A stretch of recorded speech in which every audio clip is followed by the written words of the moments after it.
بچه پنجم ششم وایسین یه لحظه. اگه میخواین سوال حل مسئله ریاضی رو خیلی سریع یاد بگیرین این ویدیو رو از دست ندید.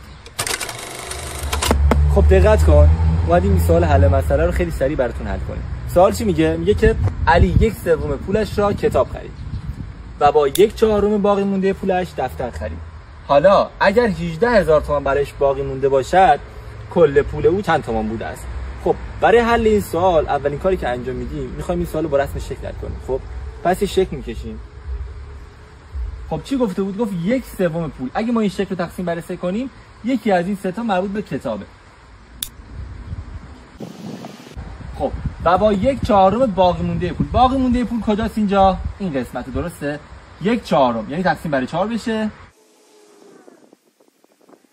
خب پس با 1/4 باقی مونده پولش دفتر خرید. حالا اگر 18 تومان براش باقی مونده باشه، آقا 18 تومان بمونه یعنی چی؟ یعنی باقی مونده اینه دیگه، نه؟ یعنی کلش 18 تومان، یعنی هر کدومش چنده؟ 3000 تومانه.